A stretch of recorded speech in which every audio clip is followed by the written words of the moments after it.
Okay, we have two speakers this evening. Mr. Justin Westmiller, he's the Office of Homeland Security and Emergency Management. So if you don't mind, we'll start with Mr. Westmiller, if you'd please give us an update and for our board and our citizens on the winter ice blockage. Thank you all for having me. So I want to just give everybody a quick update on where we are with what we thought was going to be ice in the river, and we're very lucky to not have that right now.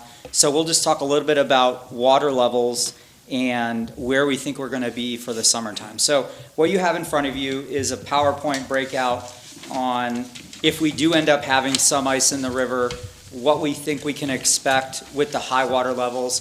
So we're going to jump around a little bit. I'm probably not going to follow that a little bit. That's just for your notes, and we'll just kind of talk about where we are and what we think we can expect, not only throughout the rest of the winter, but going into the spring and summer. And so the other document you have is the Lake St. Clair water levels 6-month forecast going into June. And they put out a 6-month forecast every month from the Army Corps of Engineers. So back in October, all of the Southeastern Michigan emergency managers, the U.S. Coast Guard, the Canadian Coast Guard, the Army Corps of Engineers, the National Weather Service, and a couple of other agencies got together, along with the MHSD from the Michigan State Police, got together and had a meeting to talk about what we were going to do with high water levels and how heavy ice was going to affect that. And right now our water level is back to where it was in August of 2019 as of yesterday. So the 4 inches approximate rain that we got throughout the Great Lakes system in the last 7 days has caused us to be back to where we were in August of last year. We were at 577.14 as of an hour and a half ago. So we are in a significantly distressed situation for water level right now, especially in your area here, basically from East China south all the way through the end of the county. So we're keeping a heavy eye on that. At this point, we know that the mean lake water level is going to continue to climb from the first week in January all the way through the end of summer now. There is no more declination, no more decline until we get through the summer and into the fall of next year. Now, we are on the rise. So every time we get a runoff situation, we will continue to build on that water level. That's kind of where we are right now. So one of the big things we're worried about through the rest of the winter is if we start to get a hard freeze, we will build heavy ice, and that could pile up over top of the break walls and into people's properties. So what we've asked the Coast Guard to do is be cognizant of that, because we know that depending on where they are, with their 4 to 5 icebreakers that they have in our system in our half of the Great Lakes here, in an operation they call Operation Coal Shovel, is for them to know that down here in the flats, it's a very significant problem, and we need them to be able to make sure they can break off and get here as quickly as possible. It could be up to an 8-hour transit, and we know that that could do an awful lot of damage in 8 hours. So they have assured us that they understand that it could be very damaging in 8 hours, and they will get here as quickly as possible. We are resource constrained as far as icebreakers in this area. If you remember back in the 70s and 80s and early 90s, we had like 10 icebreakers available. Well, we don't have that anymore. We have 5.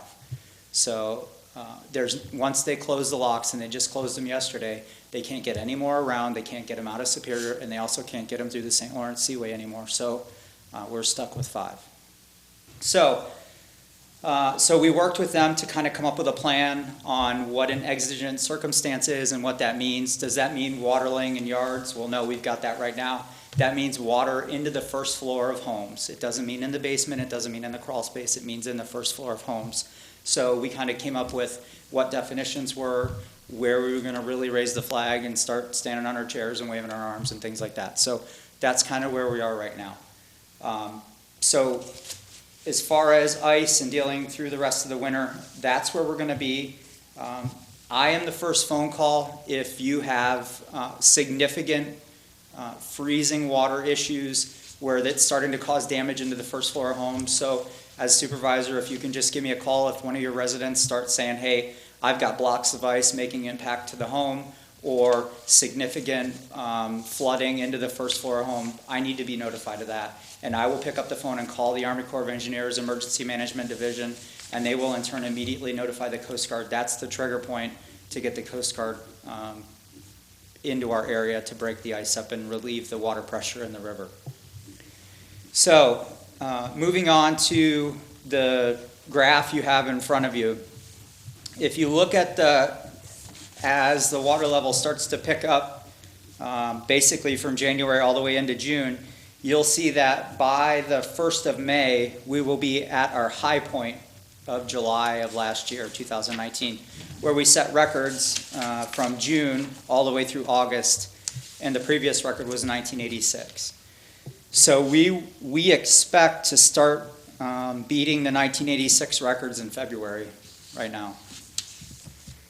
So we may have a long 2020 for flooding, and especially if we keep having these major storms every weekend or every 3 or 4 days, as well as the southeastern winds on Lake Huron pushing that water down and holding it down in the river system. That's what we're looking at right now. So we're working through all those things that I've been telling everybody about and warning that's coming. It's arrived. It's arrived a little early at this point, but it's here. And so what I ask all of you as leaders in the township is to make sure we let everybody know if you have sandbags already out, don't remove them, right? Leave them in place. If you need more sandbags, they need to let you know, and then you and I can talk about how we get those to you, okay?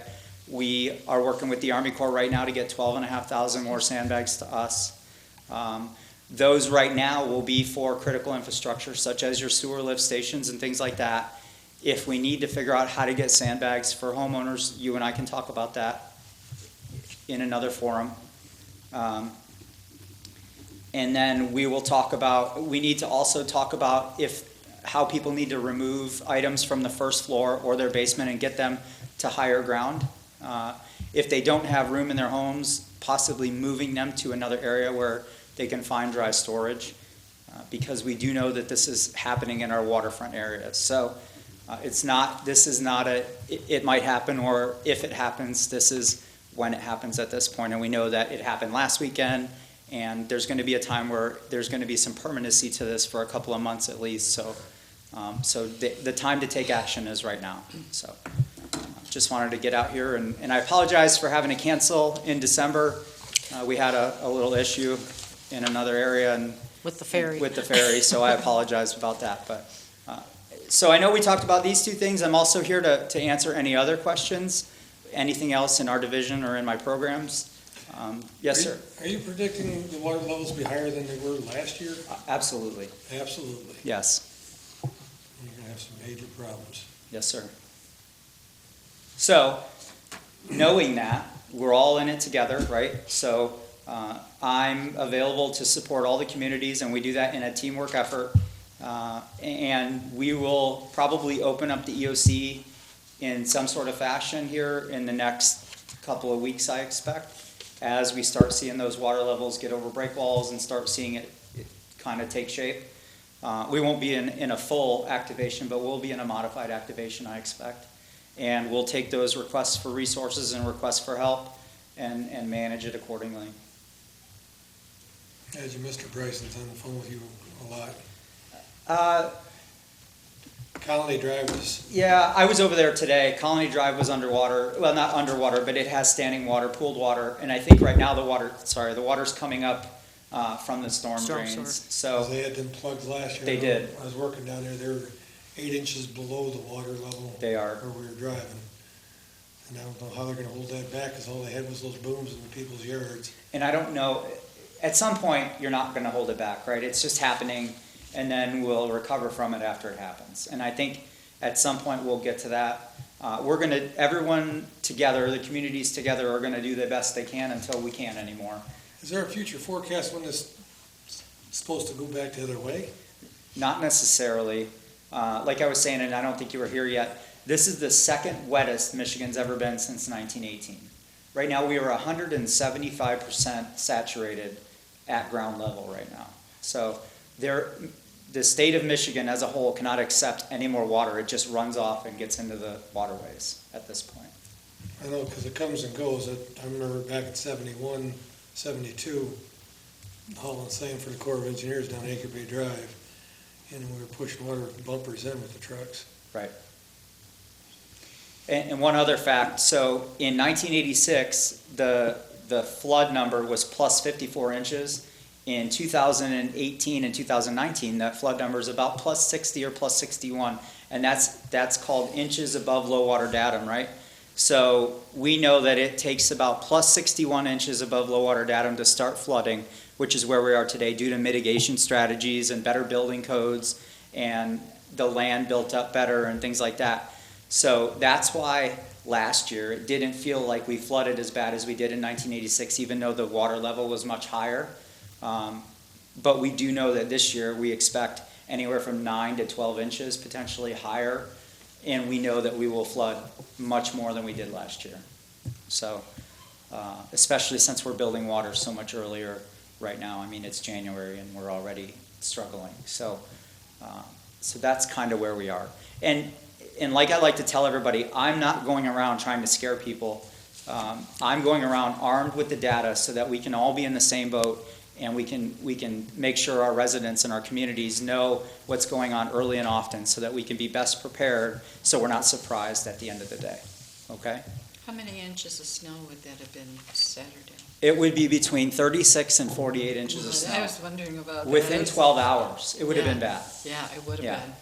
It would have, so the National Weather Service out of Grand Rapids, who was kind of leading the whole charge for the state, they said that it could have brought the state to a halt for 5 or 6 days. Oh, yeah, I would So, imagine. Yeah. because it all would have happened within 12 hours. Right. Yeah. Yeah. Yeah, I thought about that. That would have been awful. Yeah. So, it was an eventful 3 days, 3 or 4 Yes, days. yes. So. Any other, like I said, any other questions on any other programs? Yes, ma'am. I have a question. What month last year did we see water levels that you're seeing now? How far in front of last year are we? So we started seeing the water levels rise in April. Well, we started seeing some spot flooding in February, just because the river started backing up a little bit with ice. But we really started seeing the water pick up in April. And by the middle to end of May, we started getting up into the 577s. And that's when I declared an emergency on May 25th. Thank you. Yes, ma'am. And then we requested a governor declaration on August 12th. And it was summarily denied. Okay, I All guess if no one has anything else, Mr. Barnes, you okay? Yeah. How Okay. come it was denied? She denied all 6 requests that went to her, with the exception of the city of Detroit. Really? Yes, ma'am. Gotta fix the damn roads. Yeah. All right, well, thank you very much. I Thank you. appreciate Yes, ma'am. Thank you. your presentation, and we might invite you back again. It's my pleasure. Thank you, sir.